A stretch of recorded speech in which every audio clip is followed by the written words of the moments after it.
Welcome to Yogam physiotherapy and neuro rehabilitation centre Trichy.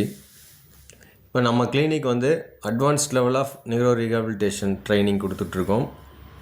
Modern equipments and latest techniques இதெல்லாம் கொடுத்து ஒரு பக்கவாதத்தால் பாதிக்கப்பட்டவங்களாக இருந்தாலும் சரி, வேறு எந்த நரம்பியல் ப்ராப்ளத்தால் பாதிக்கப்பட்டவங்களாக இருந்தாலும் சரி, அவங்களுக்கு கம்ப்ளீட் ரெக்கவரியை நோக்கி நாம் ட்ராவல் பண்ணுறோம். அதோட இப்போ நீங்கள் பார்த்துக்கிட்டு இருக்க இந்த வீடியோ என்னென்னா, ஒரு ஸ்ட்ரோக் பேஷண்ட்டுக்கு நம்ம பண்ணக்கூடிய hand control and shoulder muscle activation technique தான் நம்ம பண்ணிகிட்ருக்கோம். இப்போ இதில் வந்து ஸ்ட்ரோக்கை பொறுத்த வரைக்கும் நம்ம எவ்வளோக்கு எவ்வளோ சீக்கிரமாக நம்ம தெரப்பி ஸ்டார்ட் பண்ணுறோம், டைம் வேஸ்ட் பண்ணாமல் ஸ்டேஜஸை அந்த இம்ப்ரூவ்மெண்ட் லெவலை பொறுத்து எப்படி பாதிக்கப்பட்ட ஒவ்வொரு மசில்ஸையும் நம்ம ரெக்கவரி பண்ணுறோம் அப்படிங்கிறத பொறுத்து தான் நம்ம இம்ப்ரூவ்மெண்ட் கொடுக்க முடியும்.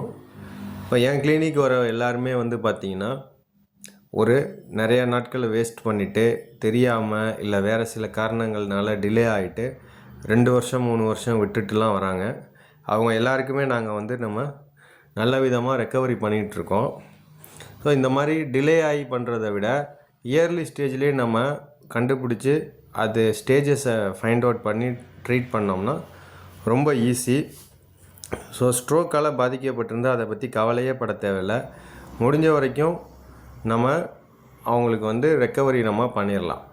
நம்ம அதுக்கு பண்ண வேண்டியது ஒன்று தான், அவங்களுக்கு நம்ம நல்ல கேர் கொடுக்கணும் அப்படிங்கிற எண்ணம் வேணும். ஃபேமிலி சப்போர்ட் ரொம்ப முக்கியம். இதை தவிர ரொட்டீன் ப்ராக்டிஸ் ஒரு நாளைக்கு கொஞ்சம் நேரம் பண்ணாலே போதும். இந்த வீடியோவில் பாருங்கள், அவருக்கு வந்து ஷோல்டர் ஸ்ட்ரென்தனிங்கோட சேர்த்து ஸ்டெபிலிட்டி ட்ரைனிங் கொடுத்துட்டு கண்ட்ரோல் வந்து ப்ராக்டிஸ் நம்ம வந்து கொடுக்குறோம். ரெக்கவரி ஸ்டேஜை பொறுத்து அதுக்கு தகுந்த மாதிரி நம்ம ட்ரைனிங் ஸ்டார்ட் பண்ணால் தான் நம்ம நல்ல இம்ப்ரூவ்மெண்ட்டு கொடுக்க முடியும். ஸோ பக்கவாதம் வந்துருச்சுன்னா இனி வந்து அதை பற்றி நம்ம பயப்பட வேண்டிய அவசியம் இல்லை. நம்ம எவ்வளோ சீக்கிரம் ட்ரீட்மெண்ட் ஸ்டார்ட் பண்ணுறோமோ அவ்வளோ சீக்கிரம் நல்லது. தென் நம்ம டிலே பண்ணக்கூடாது.